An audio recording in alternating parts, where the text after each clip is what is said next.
अब हम चलते हैं आगे। देखिए, एक चीज़ जो जब तक आप केमिस्ट्री पढ़ेंगे या फिजिक्स पढ़ेंगे हमेशा आपको हेल्प करने वाली है, वो है टेम्परेचर। टेम्परेचर को आपको सेल्सियस से केल्विन में और केल्विन से सेल्सियस में कवर करना आना चाहिए। हालांकि ये बहुत से लोगों को पहले से आता होगा, लेकिन जिनको नहीं आता उनको बताते हैं। लेकिन बताएं, मॉडर्न टाइम में हमारे आसपास आप कभी किसी से भी टेम्परेचर केल्विन में बोलोगे लोकल में, तो कोई नहीं समझ पाएगा केल्विन में टेम्परेचर। लोकल में हमारे यहाँ पर डिग्री सेल्सियस में चलता है। आप देखते होगे जो न्यूज़ रिपोर्टिंग भी होती है वेदर की, वो भी डिग्री सेल्सियस में की जाती है, क्योंकि केल्विन किसी को पता ही नहीं यहाँ पर कि केल्विन क्या है। लोकल बात कर रहे हैं हम, सब डिग्री सेल्सियस। अच्छा, आप तो केल्विन और सेल्सियस को छोड़ के आपका देखना जो साइंटिफिक मेजरमेंट और मीटर आ रहे हैं आपके टेम्परेचर के, वो फ़ारेनहाइट में आ रहे हैं। वो थर्मोमीटर आता है इंफ्रारेड वाला, जो दूर से ऐसे करते हैं तो आपकी इंफ्रारेड आपके शरीर को टच करती है और उसका टेम्परेचर उसमें डिजिट के रूप में आपको शो करती है। वो उसमें जो टेम्परेचर आ रहा है वो फ़ारेनहाइट में आ रहा है, वो फ़ारेनहाइट में आ रहा है। तो आपको तीनों टेम्परेचर आने चाहिए, क्योंकि अब आप पढ़ रहे हो सकता है कुछ समय बाद, अभी तो केल्विन फेमस है। आप केमिस्ट्री में जितने भी कैलकुलेशन करोगे 99.9% कैलकुलेशन केल्विन में होते हैं, केल्विन डिग्री सेल्सियस को केल्विन में। लेकिन भविष्य में आपको फ़ारेनहाइट की ज़रूरत भी पड़ सकती है, आपको ध्यान होना चाहिए। और जो थर्मोमीटर थे पहले डिग्री सेल्सियस में आते थे, वो भी फ़ारेनहाइट में आने लगे अभी। मॉडर्न थर्मोमीटर बहुत छोटा है, इतना सा आता है। पहले जो थर्मोमीटर आता था वो इतना बड़ा आता था, अब इतना सा आता है और फ़ारेनहाइट में आता है आपका। तो वो आप देख लोगे उसमें टेम्परेचर फ़ारेनहाइट में दिया होगा तो आपको पता ही ना चलेगा कि कितना है। तो आपको कन्वर्जन आना चाहिए। चलिए हेडिंग डालिए। Some important terms.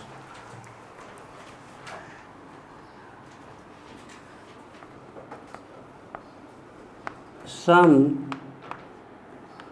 Important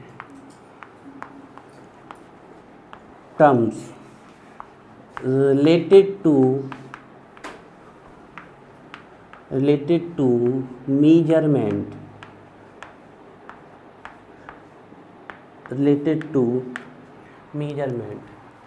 some important terms related to measurement। कुछ इंपॉर्टेंट टर्म्स होंगे जो हमें मेजरमेंट से पता होने चाहिए। क्या रिजल्ट कितने बजे जा रहे हो? बैठो, आप पर ऐसा नहीं चलेगा भाई, रोज का बैठ जाइए। अब टाइम से आओ, हमने कहा था 6:30 पे बैठो। Some important terms related to measurement, है ना? ठीक, फर्स्ट डालिए टेम्परेचर। ठीक है अम्मा, फर्स्ट डालिए टेम्परेचर।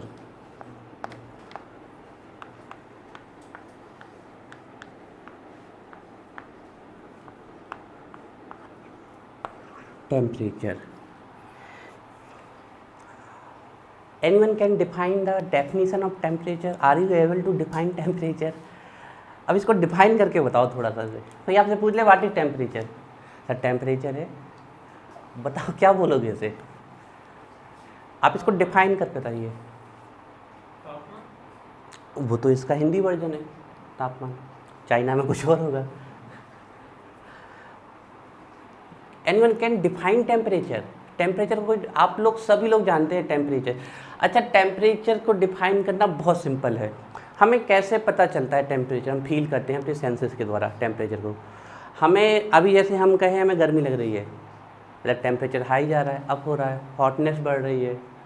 और जो विंटर सेशन आएगा उसमें हमें ठंडी लगती है।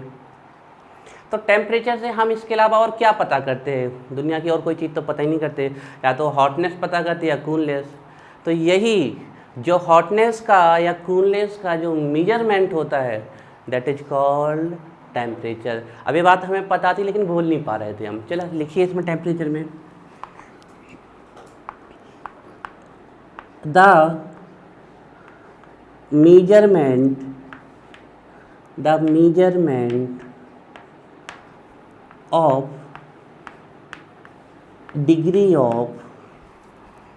the measurement of degree of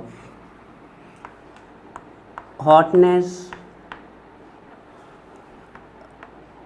and coolness the measurement of degree of hotness and coolness is called temperature measurement. It's called temperature measurement. It's called temperature measurement. आप पता कर रहे हैं कि जो एटमॉस्फेयर है वो कितना गर्म है या कितना ठंडा है, या कम हो रहा है या ज़्यादा हो रहा, तो आप किसको माप रहे हैं? टेम्परेचर को ही तो माप रहे हैं, तो वही तो लगा है मीजरमेंट। कितने डिग्री टेम्परेचर आपका बढ़ा या घटा, उसी को हम बोलते हैं टेम्परेचर मीजरमेंट। लिखिए उसी के आगे, there are 3 scales of measurement of temperature. There are 3 scales of measurements of temperature. There are there THERE there are 3 scales of measurement of temperature. There are 3 scales of measurement of temperature. यहाँ अब scale से मतलब आप वो वाली scale में समझ लेना कि ऐसी है तो रखो, अरे ये रखा हमने, इसमें टेम्परेचर इतना बताया नहीं। स्केल से मतलब है रीडिंग से। यहाँ आप थर्मोमीटर में जाओगे उसमें भी रीडिंग मिलेगी, फ़ारेनहाइट में जाओगे उसमें भी रीडिंग मिलेगी, और केल्विन में जाओगे उसमें भी क्या रीडिंग। तो यहाँ स्केल से मतलब रीडिंग से हमसे। तो 3 स्केल होती है हमारी टेम्परेचर की, होती तो चौथी भी है आपकी, लेकिन मेन हम किससे वर्क करेंगे? 3 से। ध्यान रखिएगा, तो लिखेंगे इसको, बहुत ध्यान से देखिएगा। फर्स्ट वन है डिग्री सेल्सियस। ध्यान रखिएगा, आप सेल्सियस बोलोगे तो गलत हो जाएगा, सेल्सियस का डिग्री जरूर आना चाहिए। डिग्री सेल्सियस लिखते चलिए।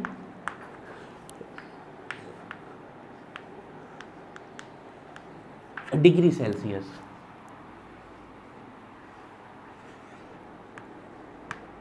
सेकेंड है आपकी डिग्री फ़ारेनहाइट। ध्यान रखिएगा, फ़ारेनहाइट को भी डिग्री में ही लिया जाता है। Degree Fahrenheit. आप सिर्फ फ़ारेनहाइट बोलते हैं चल जाएगा, लेकिन वो सही नहीं माना जाएगा। Degree Fahrenheit, degree Fahrenheit. And finally third one is only kelvin. Degree kelvin गलती से भी मत बोल दीजिएगा, गलत हो जाएगा। केल्विन।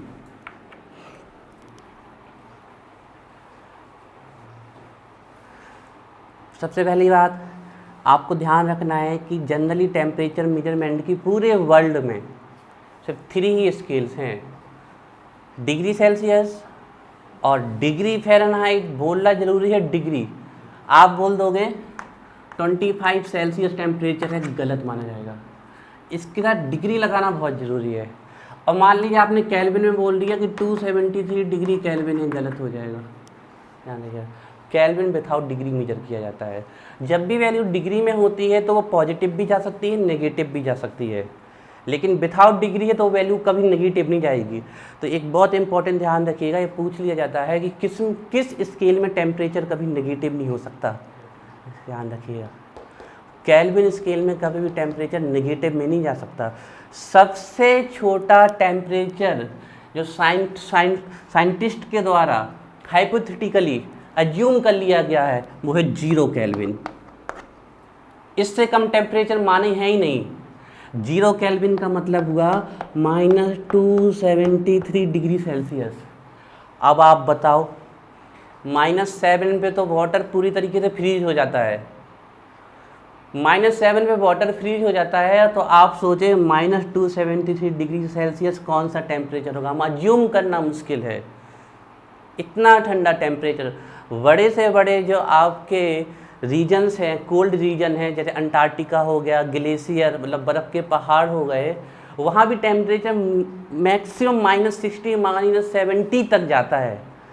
तो -273, तो आप सोच लो, अब हम मतलब इसको शब्दों में नहीं बोल पा रहे कि कितना ठंडा टेम्परेचर होगा। मतलब इतना 70 डिग्री -70 पे भी अगर आप पानी हवा में फेंको तो वहीं वो बर्फ़ बनने लगेगा, वो नीचे आने से पहले जमने लगेगा। तो -273 तो ये है कि हम कह सकते हैं बस नैनो पिको के अंदर ख़त्म, सब कड़कड़ा जाएगा और बिल्कुल जम जाएगा। अब इस टेम्परेचर को, और ये सबसे छोटा टेम्परेचर है, इससे छोटा टेम्परेचर आपको कभी नहीं मिलेगा। इस सबसे अज्यूम किया गया है ये टेम्परेचर कहीं नहीं है। हाँ, साइंस इसको लेबोरेटरी में ला सकती है, लेकिन आपके कहीं भी अर्थ में ये टेम्परेचर एग्जिस्ट ही नहीं करता है। इसी टेम्परेचर को बोलते हैं एब्सोल्यूट जीरो टेम्परेचर। आपको अभी हम पढ़ाएंगे, पूछ लिया जाता है आपके एग्जाम में कि एब्सोल्यूट जीरो टेम्परेचर क्या होता है। तो 0 केल्विन -273 डिग्री सेल्सियस टेम्परेचर को ही एब्सोल्यूट टेम्परेचर कहते हैं। तो देखो डिग्री में तो माइनस चला गया, लेकिन केल्विन में माइनस नहीं जा। तो सबसे छोटा टेम्परेचर है वो भी कितने पे आ रहा है, 0 केल्विन। अब 0 से नीचे जाते तब माइनस आता ना, है ना। तो कभी भी आपके केल्विन में माइनस टेम्परेचर नहीं हो सकता, इसीलिए इसको एब्सोल्यूट स्केल भी बोलते हैं। कौन सी टेम्परेचर स्केल को एब्सोल्यूट स्केल बोलते हैं, केल्विन टेम्परेचर को एब्सोल्यूट, क्योंकि इसमें कोई नेगेटिव वैल्यू नहीं होती है। तो यहीं पर हम लिखेंगे नोट करके, पहला नोट ये होगा कि जो टेम्परेचर की एसआई यूनिट है वो क्या है हमारी, केल्विन। क्लियर, ये तो सबको पता है ना कि टेम्परेचर की एसआई यूनिट क्या है हमारी, केल्विन है। इन तीनों में से अगर आपसे कोई कभी पूछ ले कि टेम्परेचर की एसआई यूनिट बताइए, तो आंसर क्या होगा हमारा, केल्विन। ये ध्यान रखिएगा।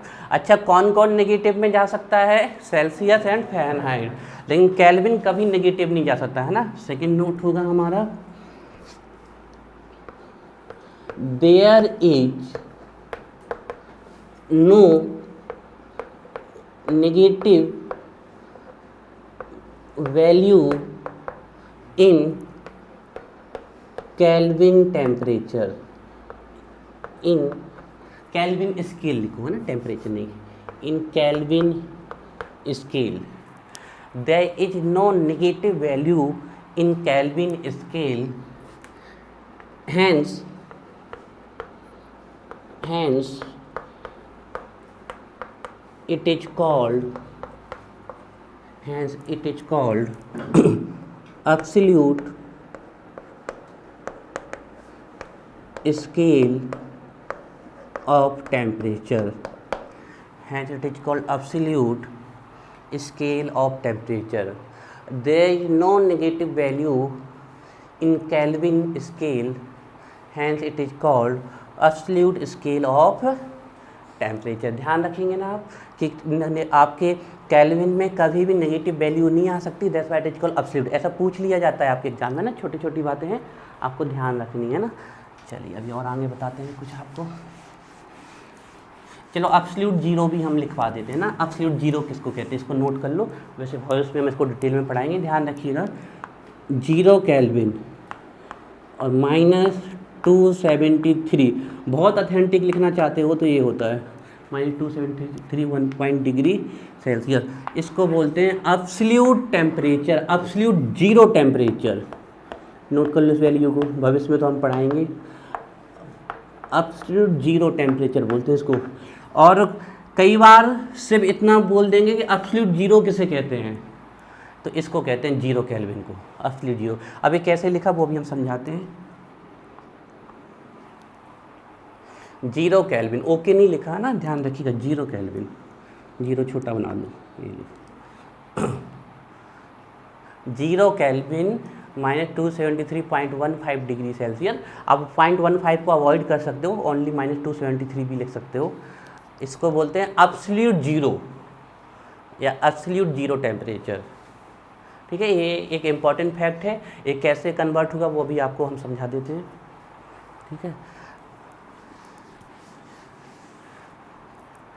छोटी हेडिंग डलेगी, उसी में है सब हेडिंग में, temperature conversion, temperature conversion,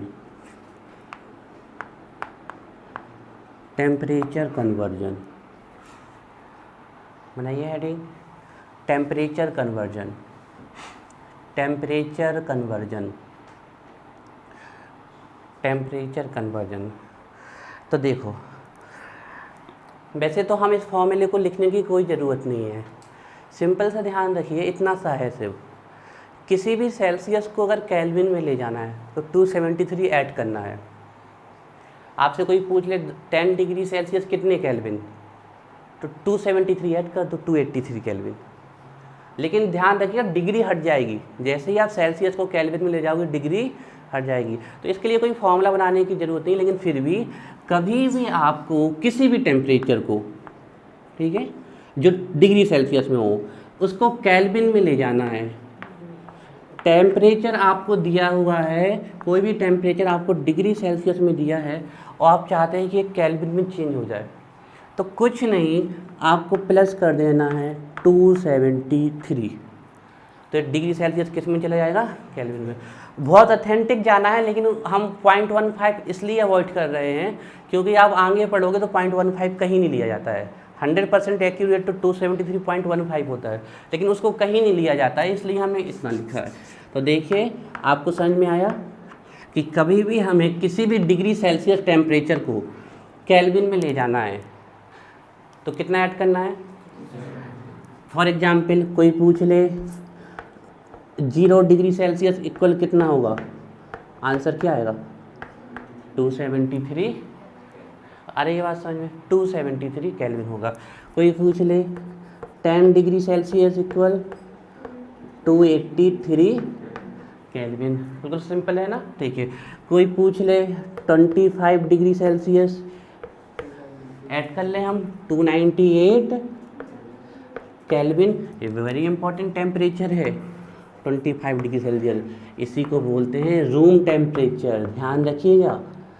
this is called room temperature, इसी को रूम टेम्परेचर कहते हैं, है ना। कोई पूछ ले आपसे 37 डिग्री सेल्सियस, तो कितना हो जाएगा, 310 ऐड करिए, शायद हम गलत भी कर सकते हैं कैलकुलेशन। 37 ऐड कर लीजिए यहाँ पर 270 में, देखिए 730, कैरी फॉरवर्ड 1, आपका यहाँ हो जाएगा 730, कैरी फॉरवर्ड 1, फिर 7 3 10 और 1 और 1 11, कैरी फॉरवर्ड 2 1 3 3 10, है ना। ये भी बहुत ही इंपॉर्टेंट टेम्परेचर है, दिस इज बॉडी टेम्परेचर, ध्यान रखिएगा, ये होता है बॉडी का टेम्परेचर। चलिए इतना नोट करिए फास्ट।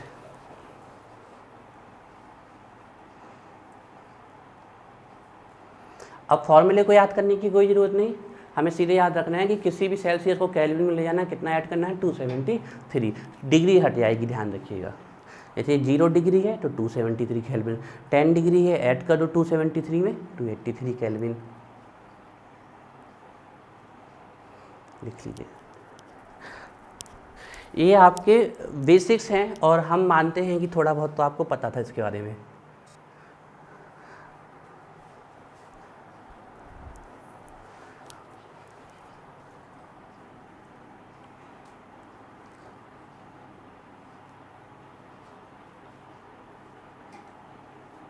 तो आज के बाद आप room temperature and body temperature को याद रखिएगा अच्छे से। अच्छा, तो अब क्या करें हम, अगर हमें टेम्परेचर केल्विन में दिया है और उसको ले जाना है हमें डिग्री सेल्सियस में, तो जो भी टेम्परेचर केल्विन में दिया है उससे माइनस क्या कर देंगे हम, 273, तो वो हमारा किस में चला जाएगा, डिग्री सेल्सियस में। फॉर एग्जांपल सबसे इंपॉर्टेंट टेम्परेचर ले लेते हैं, हमें टेम्परेचर दिया हुआ है 298 केल्विन, तो इसका डिग्री सेल्सियस कितना आने वाला है, 25 डिग्री सेल्सियस। कर लीजिए 273 को 298 से 273, कितना आंसर आने वाला है, 25, है ना। नेक्स्ट अगर हम देख लें, हमें दिया हुआ है 310 केल्विन, तो आंसर कितना आने वाला है, 37 डिग्री सेल्सियस। नोट कर लीजिए फास्ट। अगर आपको समझ में आ गया तो कोई दिक्कत ही नहीं है ना। हमने इन दो टेम्परेचर को इसलिए लिखा है क्योंकि ये बहुत इंपॉर्टेंट टेम्परेचर हैं, बार बार पूछे जाते हैं आपसे, room temperature and body temperature.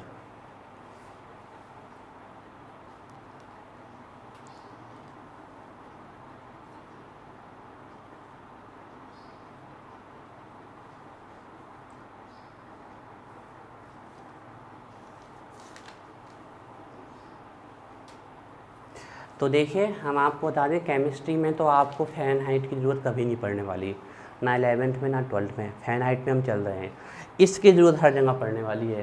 तो आपको अब केल्विन और सेल्सियस का टेम्परेचर आपस में कन्वर्ट करना आ गया, इतना ही सा है। अगर सेल्सियस को ले जाना है आपको केल्विन में तो 273 ऐड करने हैं, और केल्विन को ले जाना है सेल्सियस में 273 सब्सट्रैक्ट करने हैं, माइनस करने हैं। अब डिग्री फ़ारेनहाइट और सेल्सियस में रिलेशन देख लीजिए। ये टेम्परेचर कन्वर्जन का फर्स्ट पार्ट था। अब सेकंड पार्ट देख लेते हैं इसका।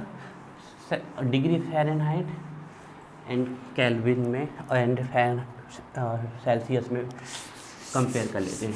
देखिए तो ये सेकंड है, वो इसके पहले जो था वो टेम्परेचर कन्वर्जन का फर्स्ट पार्ट था, ये टेम्परेचर कन्वर्जन का सेकंड पार्ट है। कभी भी कोई टेम्परेचर आपको डिग्री सेल्सियस में दिया गया है, डिग्री सेल्सियस में, तो उसमें आपको ऐड करने हैं 32, ये ध्यान रखिएगा। और इस डिग्री सेल्सियस को डिवाइड करना है आपको, मल्टीप्लाई करना है 9/5 से। डिग्री सेल्सियस को मल्टीप्लाई करना है 9/5 से, या पहले 9/5 को आप सॉल्व कर लोगे तो आ जाएगा 1.8, फिर 1.8 को डिग्री सेल्सियस में जो दिया है उसको मल्टीप्लाई करना और फिर कितना जोड़ देना है 32। तो जो भी हमारा रिजल्ट निकलेगा वो किस में आएगा, डिग्री फ़ारेनहाइट में। यहाँ जो सेल्सियस है मल्टीप्लिकेशन में, नोट करिए इस फॉर्मूले को।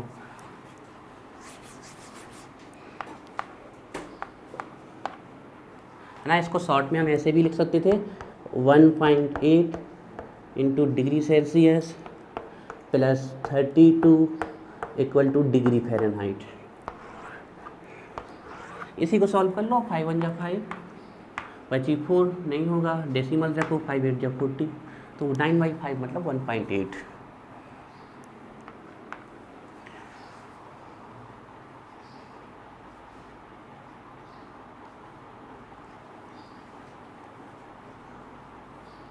चलिए देखिए, बहुत इंपॉर्टेंट दो टेम्परेचर बता रहे हैं। इसकी ज़रूरत आपको केमिस्ट्री में नहीं पड़ेगी, लेकिन नॉलेज के लिए होना चाहिए। फॉर्मूले को रटना नहीं, याद रखते जाओ कि 9/5 रख लो या 1.8, इन दोनों को मल्टीप्लाई करना हो, ऐड कितना करना है 32 को, बस सिंपल डिग्री फ़ारेनहाइट में आ जाएगा आपका। देखिए सबसे पहले सबसे इम्पॉर्टेंट टेम्परेचर देख रहे हैं हम, ध्यान से देखिएगा। फ़ारेनहाइट में 0 डिग्री सेल्सियस कितना होता है, निकाल के दिखाएंगे आप लोग हमें। 0 डिग्री सेल्सियस फ़ारेनहाइट में 32 हो जाएगा ना। देखिए यहाँ रखिए हम 0 डिग्री, यहाँ कोई भी रिजल्ट आएगा, कोई भी, क्या 1.8 ही आने वाला है, उसको 0 से मल्टीप्लाई करेंगे क्या हो जाएगा 0, तो आंसर क्या बचेगा आपका 32। तो बहुत अच्छे से इसको ध्यान रखिएगा कि डिग्री जरूर लगाना है कि 0 डिग्री सेल्सियस किसके इक्वल होता है 32 डिग्री फ़ारेनहाइट। और इसी का केल्विन कितना था, 0 डिग्री सेल्सियस कितने केल्विन के इक्वल होगा 273 केल्विन। सिद्धार्थ समझ में आ रहा है, क्लियर, नोट करो इसको। और इसको भी करके दिखाओ थोड़ा सा हमें कि 100 डिग्री सेल्सियस कितने डिग्री फ़ारेनहाइट के इक्वल होता है।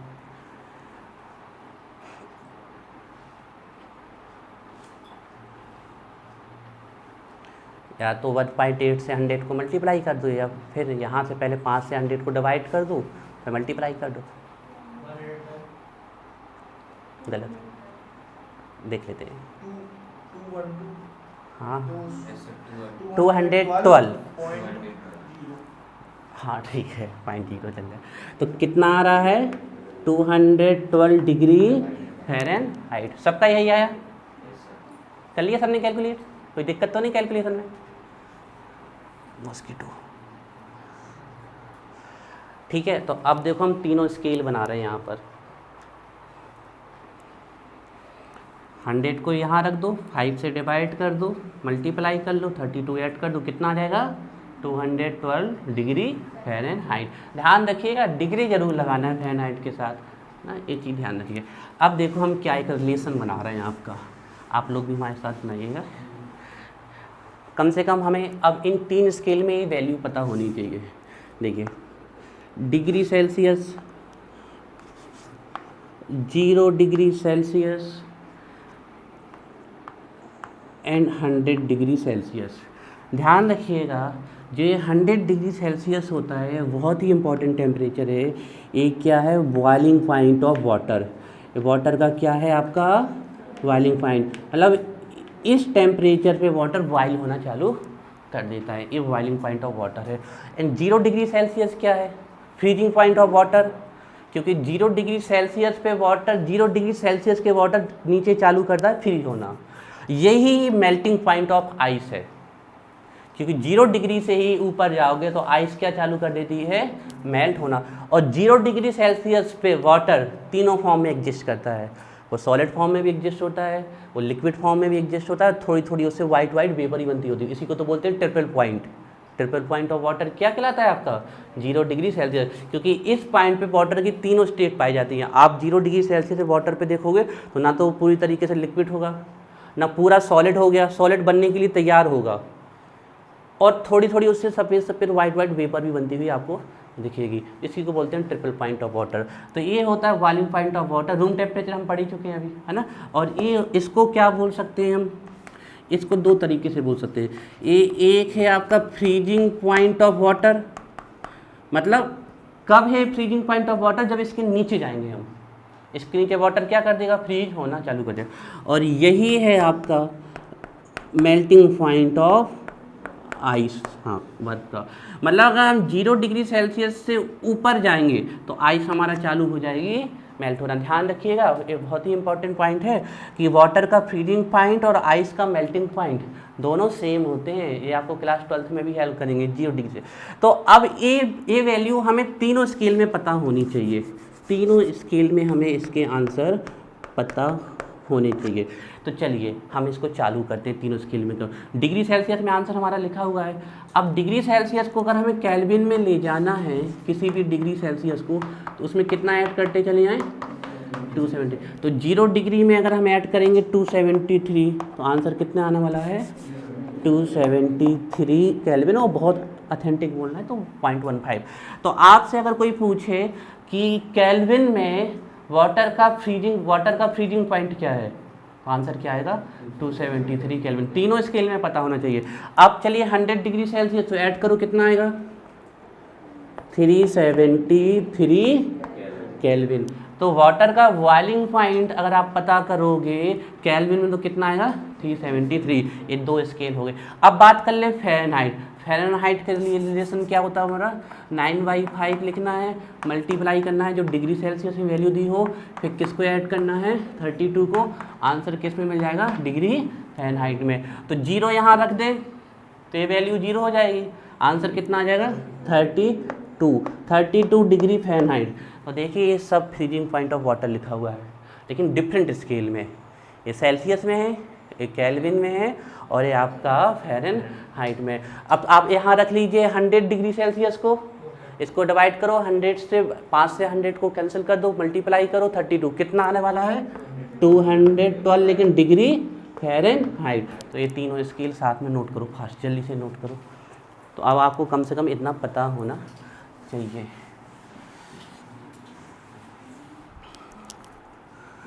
नोट करो, ये बॉइलिंग, ये फ्रीजिंग पॉइंट वाटर और melting point of ice 3 scale में लिखा हुआ है।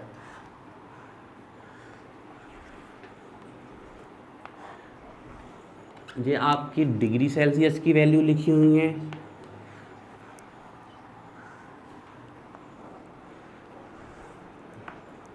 ये आपकी एब्सोल्यूट स्केल की वैल्यू लिखी हुई है। एब्सोल्यूट स्केल मतलब केल्विन।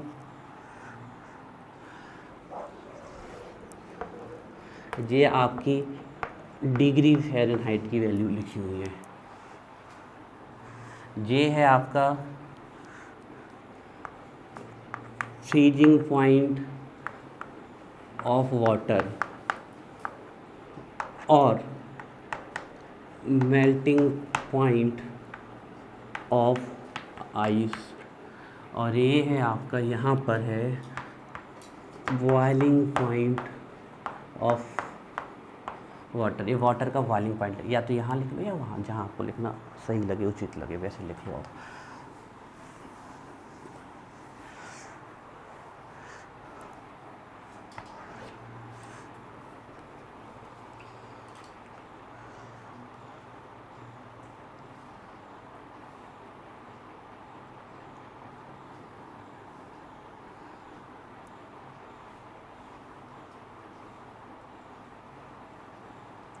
तो आप देखो, या तो रिलेशन पे याद कर लो, या कम से कम ये तीनों वैल्यू हमें याद होनी चाहिए टंग पे, कि freezing point of water Celsius में 0, केल्विन में 273 एंड फ़ारेनहाइट में 32 degree Fahrenheit. Boiling of point of water आपके सेल्सियस में 100, ये तो बहुत सिंपल है आपका, है ना। केल्विन में 373, डिग्री फ़ारेनहाइट में 212 डिग्री फ़ारेनहाइट। ये हमें बिल्कुल रटे होने चाहिए वैल्यू। बाकी कन्वर्जन के लिए ये वाला सबसे इम्पॉर्टेंट कन्वर्जन है, और बनना चाहिए आपका एक तैयार हो रहा बेस।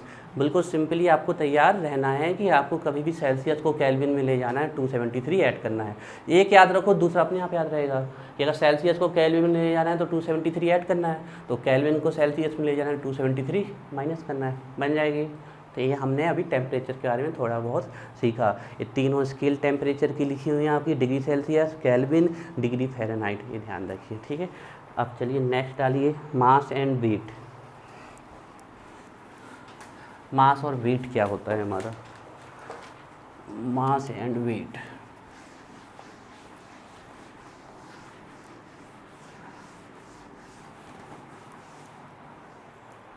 मास एंड वेट,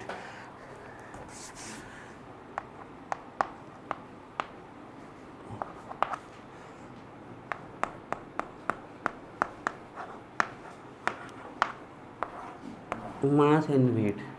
देखो, पहले हम दो चीज़ें डिस्कस करना चाहेंगे यहाँ पर। पहले केमिस्ट्री के टर्म में आप आगे मास एंड वेट पढ़ोगे, तो हम आपको आज केमिस्ट्री में मास और वेट में कोई डिफरेंस नहीं माना गया है। केमिस्ट्री में आपको मास लिखा मिल जाए, वेट लिखा मिल जाए, क्योंकि आगे आप जब न्यूमेरिकल सॉल्व करेंगे तो कहीं आपको मास लिखा मिलेगा, कहीं वेट। तो केमिस्ट्री के टर्म में मास और वेट में कोई डिफरेंस नहीं होता। इनमें डिफरेंस है, लेकिन केमिस्ट्री में इतना माना जाता है जिसका जितना मास होगा उतनी तो वेट आएगा। जैसे हमने कहा कि हमने एक मन्नी भर के शक्कर ली, तो उसका मास किस में निकाल रहे हैं, वेट में। हमने देखा कि 1 किलोग्राम है कि 2 किलोग्राम है। अब ऐसा क्यों हो रहा है, क्योंकि हम समान परिस्थिति में लैंड पे रहते हैं और हमारे ऊपर कांस्टेंट प्रेशर लग रहा है, दैट इज 1 atm और 1 बार, ठीक है। हमारे पास बिल्कुल कांस्टेंट प्रेशर लग रहा है, आपका प्रेशर फिक्स है हमारे ऊपर। सॉरी, हम ग्रेविटी की बात कर लें यहाँ पर। हमारे ऊपर जो ग्रेविटेशनल फोर्स लग रहा है, हम कहीं ऐसा तो नहीं है कि हम यहाँ पर हैं और हम गांधी चौक पे चले गए, तो गांधी चौक पे हम थोड़ा ऊपर उठ गए या थोड़ा ज़मीन के अंदर घुस गए। ज़्यादा फोर्स होता तो फिर हमें चलने में दिक्कत होती, हम नहीं चल पाते। वही जैसे हम वहाँ चल रहे थे वैसे यहाँ चल रहे। लेकिन स्पेस में आप चल के बताओ तो हम मान जाएं आपको, आप चल ही ना पाओगे, उड़ने लगोगे। वहाँ ग्रेविटी है ही नहीं। स्पेस पे अगर आपको फेंक दिया जाए आप उड़ने लगोगे। वहाँ पर मास तो आपका उतना ही है, लेकिन वेट क्या हो चुका है, 0 हो चुका है, क्योंकि अर्थ की ग्रेविटी वहाँ लगी। इसी प्रिंसिपल पे तो सैटेलाइट घूमते रहते हैं अराउंड अर्थ। 2 फोर्स काम करते हैं वहाँ पर, और सेंट्रीफ्यूगल एंड सेंट्रीपिटल, जिसके कारण वो सैटेलाइट छोड़ के नहीं जाता है, अराउंड आपके अर्थ चक्कर लगाता रहता है। तो पहले हम ये क्लियर कर दें कि मास एंड वेट में डिफरेंस होता है, लेकिन केमिस्ट्री में मास एंड वेट में डिफरेंस आपको नहीं समझना है। आगे आप जब न्यूमेरिकल सॉल्व करोगे, हमने अभी से बता दिया आपको। अब डिफरेंस क्या होता है मास एंड वेट में। जनरली अगर हम एक साधारण भाषा में समझे तो मास और वेट में कोई डिफरेंस नहीं होता, क्योंकि कोई चीज़ का जितना मास होगा उतना ही तो उसका वेट आएगा। हमने 1 चौक ली और 10 चौक ली, 10 चौक का मास जितना है उतना उसका वेट आएगा, 1 का जितना मास है उतना उसका वेट आएगा। लेकिन मास और वेट में सबसे बड़ा फर्क क्या होता है, देखिए हम बताएं। किसी भी सब्सटेंस के अंदर जितना मैटर भरा हुआ है वही कहलाता है उसका मास। किसी भी सब्सटेंस के अंदर जितना मैटर भरा हुआ है वही उसका कहलाता है मास। और यह मैटर अर्थ की ग्रेविटी के द्वारा अर्थ की तरफ अट्रैक्ट होता है, तो हमें उस पर कुछ वजन फील होता है। अगर अर्थ की ग्रेविटी नहीं हो तो वो चीज़ आपको हवा सी लगे, छू ही नहीं, उड़ने लगे वो। तो यही मैटर जो ग्रेविटी की तरफ अट्रैक्ट हो रहा है अर्थ की ग्रेविटी के कारण, इसी को बोलते हैं हम वेट। अब मास का ग्रेविटी से कोई रिलेशन नहीं है, लेकिन वेट का ग्रेविटी से रिलेशन है। अब हमने कहा, मान लीजिए कि हमारे पास इतना बड़ा पत्थर है, स्टोन है। अब स्टोन में इतना बड़ा पत्थर है, मतलब उसमें बहुत सारे स्टोन के पार्टिकल्स हैं, तो वही तो हो गया उसका मास। अब इसको दुनिया में कहीं भी जाके रखो आप, इसका मास चेंज नहीं होने वाला, उसमें पार्टिकल्स उतने ही रहने वाले हैं। लेकिन अगर कहीं ग्रेविटी कम हुई तो इसका वजन कम लगेगा हमें, और कहीं ग्रेविटी ज़्यादा हुई तो इसका वजन हमें ज़्यादा लगने लगेगा हमें। जैसे कि सबसे अच्छे एग्जाम्पल्स हैं हमारे सैटेलाइट्स। सैटेलाइट्स कितने बड़े बड़े होते हैं, उसका मास तो बहुत है, यहाँ आप उसको उठाना तो क्या आप हिला नहीं पाओगे, लेकिन आप जाइए पृथ्वी के ग्रेविटेशनल फोर्स को छोड़ दीजिए, उसके ऑर्बिट को छोड़ दीजिए, तो वही सैटेलाइट वहाँ पर उड़ रहे हैं, मतलब वहाँ पर उनका वेट जीरो हो चुका है, मास जीरो नहीं हुआ, क्योंकि सैटेलाइट में जितना मटेरियल अर्थ पे भरा था उतनी तो ऊपर भरा हुआ है, लेकिन वहाँ पर उसको पृथ्वी की ग्रेविटी नहीं मिल रही, तो वेट क्या हो चुका है, जीरो हो चुका है। तो हम एक चीज़ देखें, मास और वेट में सबसे बड़ा कॉमन डिफरेंस यही है कि मास ऑलवेज रिमेन्स कांस्टेंट। मास किसी चीज़ का कभी चेंज नहीं हो सकता। हमारे पास जो कुछ यहाँ पे इतनी पे हैं आपके, अब ये मास हमारा कॉमन है, हम कहीं चले जाएं, हम ज़मीन के ऊपर रहें, ज़मीन के अंदर चले जाएं, पाताल में चले जाएं, आसमान में चले जाएं, हमारे शरीर में इतनी मास भरा हुआ है। लेकिन अगर हम पृथ्वी की ग्रेविटी को छोड़ गए तो फिर हम उड़ने लगेंगे, तो हमारा वहाँ पर मास तो उतना ही, लेकिन वेट क्या हो चुका है, जीरो। तो वेट कांस्टेंट नहीं होता है। लेकिन क्योंकि हम पढ़ाई कर रहे हैं अर्थ पे, ऐसा तो नहीं हो रहा है कि एक बार अर्थ पे पढ़ाई कर रहे हैं, दूसरी बार मतलब अर्थ की प्लेन सरफेस पे पढ़ाई कर रहे हैं, फिर समुद्र के अंदर जाके पढ़ाई कर रहे हैं, फिर कहीं पर्वत के ऊपर जाके पढ़ाई कर रहे हैं, मार्स पे पढ़ाई कर रहे हैं, क्योंकि हम कॉमन आपके अर्थ पे ही सब जगह स्टडी कर रहे हैं, तो यहाँ पर ग्रेविटेशनल फोर्स क्या है, कॉन्स्टेंट। इसलिए हम कह रहे हैं केमिस्ट्री में क्योंकि वेट कांस्टेंट है, इसलिए मास और वेट को क्या मान लिया जाता है, सेम, लेकिन फिर भी इनमें डिफरेंस होता है। और थर्ड डिफरेंस, सबसे बड़ा डिफरेंस आपका देखें, मास की यूनिट केजी, वेट की न्यूटन, पता होनी चाहिए। बात समझ में आ रही है आप लोगों को। मास एंड वेट में कोई डाउट है आपको, मास क्या होता है, वेट हालांकि आप लोगों के पहले से पढ़े होंगे। मास मतलब कितना मैटर भरा है, वेट मतलब वो मैटर किस फोर्स से पृथ्वी की ग्रेविटी की तरफ अट्रैक्ट हो रहा है। सीधी सी बात है, जिस चीज़ के अंदर जितना ज़्यादा मैटर होगा उसको ग्रेविटी उतनी तेज़ी से क्या करेगी, अट्रैक्ट। फॉर एग्जांपल एक पत्थर को छोड़ दें हम ऊपर, बहुत तेज़ी से नीचे आ जाएगा, और एक आप पॉलीथीन को छोड़ो ऊपर, कैसे आएगी, धीरे धीरे। आ रही बात समझ में ऐसे। अच्छा, बहुत बड़ा पत्थर है, आप उसको ज़मीन से उठाओ तो आपको बहुत वजनी लगेगा, लेकिन उसी पत्थर को पानी के अंदर उठाओ तो वहाँ पृथ्वी की ग्रेविटी उतनी वर्क उस पर नहीं कर पा रही। और दूसरा रीज़न ये होता है कि जो वाटर के पार्टिकल्स होते हैं वो कुछ वेट अपने पे ले लेते हैं स्टोन का। तो ये छोटी छोटी बातें आपको समझिए। तो मास एंड वेट को हम कंपेयर करके लिखवा देते हैं आपको, ठीक है। चलिए, पता होना चाहिए मास एंड वेट में क्या डिफरेंस होता है, साथ ही केमिस्ट्री में इसमें कोई डिफरेंस नहीं है। तो कॉलम बना लेते हैं हम, वन साइड लिख लीजिए मास, एंड अदर साइड लिख लीजिए वेट।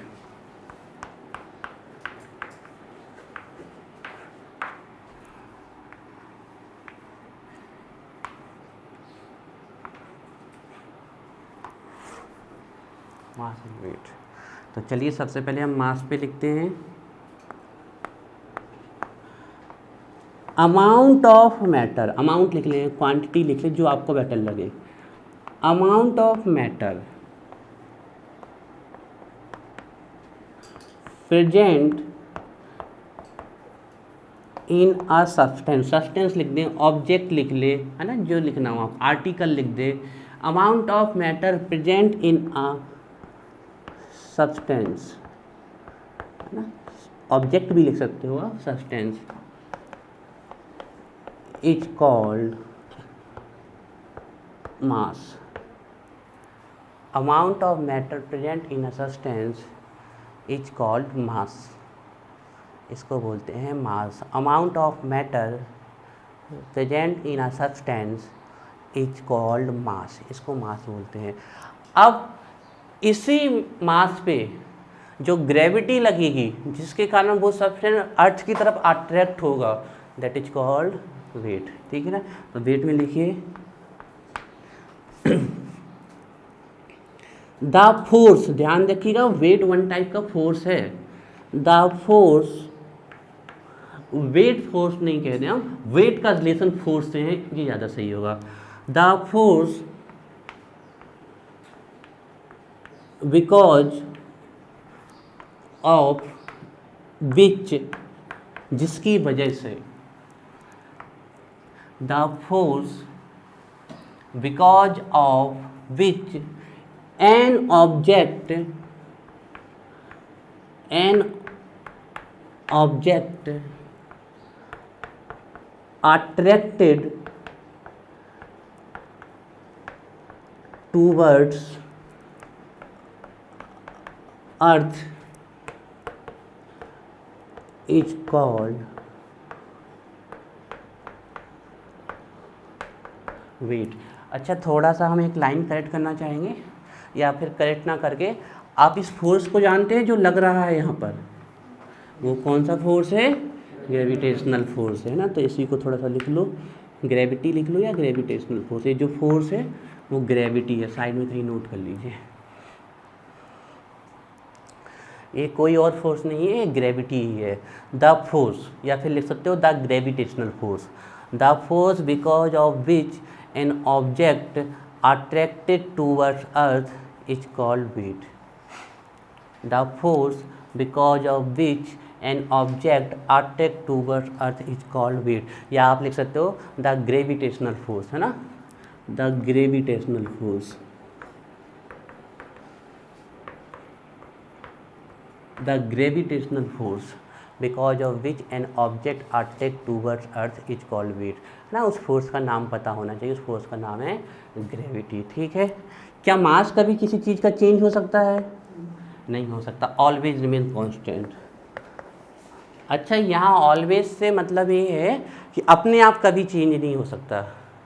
अब किसी चीज़ को तोड़ के दो कर दो तो उसके जो पार्ट होंगे वो आधा आधा मास ले जाएंगे ना, तो वो तो मेथड्स लगा रहे, लेकिन ऐसा नहीं होगा कि रखे रखे कुछ हो जाए उसमें जादू। या फिर उतनी ही चीज़ को हम दुनिया के कहीं भी ले जाएं तो ऐसा नहीं होगा कि कहीं उसका मास ज़्यादा हो जाए कहीं कम हो जाए। इसलिए हमेशा क्या रहता है? कांस्टेंट। लेकिन एक चीज़ को हम जहाँ ज़्यादा ग्रेविटी वहाँ ले जाएं तो उसी चीज़ का वेट ज़्यादा आ जाएगा। मान लो यहाँ पर 5 ग्राम आ रहा है, जहाँ ग्रेविटी ज़्यादा है वहाँ 10 ग्राम आ जाए, उतनी ही मैटर का, तो ग्रेविटी के कारण कुछ चेंज हो जाता है आपका। ठीक है, तो लिखिए यहाँ पर always remain constant. Always remains constant, एक कांस्टेंट रहता है। Always remain constant. और ये चेंज हो जाएगा किसके चेंज होने पे? ग्रेविटी के चेंज होने पर ये चेंज हो जाएगा, मतलब ये कांस्टेंट नहीं रहता है। तो आपसे ये भी पूछ लिया जाता है कि between mass and weight which remains always constant. Mass हमेशा कांस्टेंट रहता है। तो सेकंड पॉइंट लिखिए इसमें, gets change with change in gravity. Gravity या ग्रेविटेशनल फोर्स ले सकते हो आप। Gets change with change in gravity, सही बात है ना? हाँ, ग्रेविटी हमारे अर्थ पे तो नॉर्मल है, लेकिन आप अर्थ के एटमॉस्फेयर को जैसे ही पार करोगे तो वहाँ पर ग्रेविटेशनल फोर्स है ही नहीं। कहाँ बाहर निकलते हैं? तो उसके लिए उसमें ईंधन रखा गया ना, वो फोर्स लगा रहा है अपोजिट ग्रेविटी के, है ना। अब हम ये कहें कि ये चौक है यहाँ पर ये नीचे की तरफ ही जाएगी, ऊपर नहीं आएगी। अब इसको ऊपर लगाना है तो हमें फोर्स लगाना पड़ेगा, तो वो ग्रेविटी के विरुद्ध तभी कम वर्क करेगी जब आप ग्रेविटी के अपोजिट वर्क करोगे। जैसे एक छोटा सा रॉकेट एग्जाम्पल है हमारा, है ना, कि अगर आप अब दूसरा जैसे पॉलीथीन वगैरह है, अब आप कह सकते हो सर कभी वो नीचे आती है कभी ऊपर जाती है। नहीं, वो आ तो नीचे ही रही है, लेकिन हवा चलेगी तो ऊपर जाएगी। ये जो फोर्स है वो कहाँ लग रहा है आपका? अपोजिट लग रहा है। हाँ, प्लेनेट क्या कर रहे हैं? और वहाँ पर दो फोर्स वर्क करते हैं आपके। एक तो होता है अर्थ के ग्रेविटेशनल के कारण सेंट्रीपिटल फोर्स, और एक सेंट्रीफ्यूगल फोर्स। वो दोनों फोर्स अपोजिट में इक्वल होते हैं आपके, इसलिए वो चीज़ ना तो बाहर जा सकती है ना ही अंदर। एक बार सैटेलाइट के द्वारा जहाँ छोड़ दी जाएगी उसी के राउंड राउंड वो आपके घूमती रहेगी। ये यहाँ तक समझ में है? थर्ड वन लिखिए, थर्ड पॉइंट इसका। थर्ड पॉइंट में आ जाए आप यूनिट में, है ना।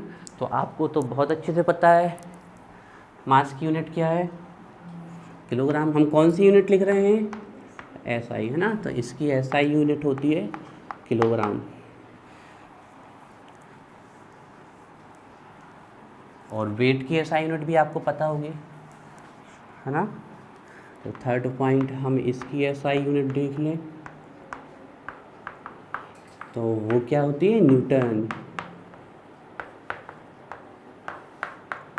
ये आपको ध्यान रखना है। ये 3 पॉइंट हुए, एक बार देख लीजिए इनको, फिर आगे चलते हैं। हमारे ख्याल से याद ही हो गया होगा। Amount of matter mass, attraction due to gravity weight, always constant change with change in gravity, unit KG, SI unit KG, बाकी सीजीएस तो ग्राम हो जाएगी, आप जानते हो। इसकी एसआई यूनिट न्यूटन होती है, और सीजीएस निकालना तो फॉर्मूले से निकालनी पड़ेगी, है ना। कुछ यूनिट कन्वर्जन देख लेते हैं इसके मास पे, जो आपको पता होना चाहिए, है ना। जैसे आप लोग ये लिखते हो ना मिलीग्राम, तो यहाँ m से मतलब मास है और g से मतलब ग्रेविटी। तो इस मास में एक्सेलरेशन होता है ड्यू टू ग्रेविटी, और इसी को तो क्या कहेंगे हम, फोर्स। इसीलिए फोर्स की यूनिट क्या होती है, न्यूटन। तो इसकी भी क्या हो जाती है, आपकी न्यूटन हो जाती है। अच्छा देखो, जैसे कुछ पॉइंट्स आपको पता होने चाहिए इन टर्म्स ऑफ कन्वर्जन। जैसे हमसे कोई पूछे 1 किलोग्राम 1 kg कितने ग्राम के इक्वल होगा, तो हम किलो की वैल्यू रख देंगे। किलो की वैल्यू हमने आपको पढ़ाई थी, कितनी होती है, 1000। तो एक किसके इक्वल हो जाएगा, 1000 ग्राम। ऐसे भी लिख सकते हो आप, ऐसे भी लिख सकते हो, दोनों टर्म में, ठीक है ना। पहले इसको नोट करिए, फिर आगे हम आपसे पूछते हैं। आप लोगों को बताना है कितने ग्राम, सॉरी कितने मिलीग्राम 1 ग्राम के इक्वल होगा। कितने मिलीग्राम 1 ग्राम के इक्वल होगा, बिल्कुल राइट है। हमने कहा कितने मिलीग्राम। अब देखो, जिसको रटा है वो रटने के टर्म से जा रहा है, और जिसको समझना है तो वो अपना बेस स्ट्रॉन्ग करेगा। तो कभी हमें यहाँ किलो की वैल्यू पता थी, तो हमने किलो के प्लेस पे 1000 रखा, तो 1 किलोग्राम किसके इक्वल होता है, 1000 ग्राम के। अब हमसे पूछा गया, कभी गलत नहीं होगा, आपको पता है कितने मिलीग्राम 1 ग्राम के इक्वल होगा, मतलब इस मिली को हटाना है हमें। तो मिली की वैल्यू क्या होती है, 10⁻3। तो हम इसके आगे कितना रख दें, 1 2 3 0 रख दें, मतलब कितना रख दें, 1000। तो 1000 और -3 कैंसिल हो जाएंगे, तो 1000 मिलीग्राम कितने ग्राम के इक्वल होगा, 1 ग्राम के। तो ऐसे आपके गलत नहीं होंगे। चलो नेक्स्ट नोट करते जाइए सब चीज़ें। नेक्स्ट पूछते हैं आप लोग, नेक्स्ट बताइए जो बता सके, कितने माइक्रोग्राम। अब देखिए मिली तक तो आप आई, उसका समझ में आ रहा है, चलिए ठीक है। तो अब दो और लिखते हैं, तो आपको ऐसे आप अपना बेस स्ट्रॉन्ग करते जाइए। लिख गया था नीचे का कि फिर से लिख दें हम, लिख गया था। तो चलो आगे आपका है कि आपको नैनोग्राम, कितने नैनोग्राम कितने ग्राम के इक्वल होगा, इसको सॉल्व करके बताना है। और हाँ बताओ नहीं पता क्यों, क्योंकि हमें इस बार देखना है किस किस से बनना, इसलिए अभी मत बताओ, है ना। और कितना पिकोग्राम, पिको को स्मॉल पी से रिप्रेजेंट करते हैं आपके 1 ग्राम। इन दो को कन्वर्ट करके और बताओ।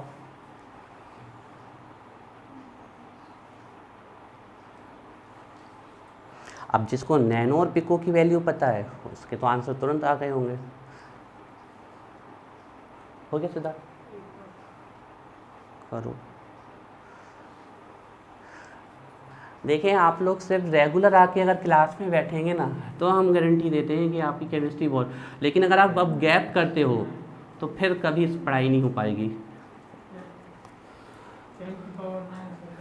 हाँ बिल्कुल सही है, हाँ बता दूँ, 12 बिल्कुल सही। ये हमें ऐसे पता चला कि हमें यहाँ ग्राम चाहिए, तो इस नैनो को हटाना है। इस नैनो की वैल्यू कितनी होती है, 10⁻9। तो 10⁻9 को पावर 9 ही कैंसिल करेगी, तो 10 की पावर 9 नैनोग्राम इक्वल टू 1 ग्राम। इसी प्रकार इस पिको की वैल्यू कितनी होती है, 10⁻ 12 होती है। अब ऐसे आप सिर्फ इस ग्राम में नहीं, ऐसे आप मीटर में भी, आप किसी में भी आप इसको ऐसे कन्वर्ट कर सकते हो। जैसे आपसे हम पूछें कितने मिलीमीटर इक्वल 1 मीटर होगा, आंसर हमारा तुरंत आ जाएगा 1000 मिलीमीटर कितने मीटर के इक्वल होगा, 1 मीटर के, क्योंकि मिली की वैल्यू कितनी है 10⁻³ है ना। तो ये हम किसी भी चीज़ में हम ये फॉर्मूले यूज कर सकते हैं। चलिए, तो ये हमारा मास एंड वेट हो गया। नेक्स्ट डालिए हेडिंग वॉल्यूम। ये सब चीज़ें आपको बहुत काम आने वाली है, तो इनको आप अच्छे से याद रखें। थर्ड टर्म है हमारा वॉल्यूम।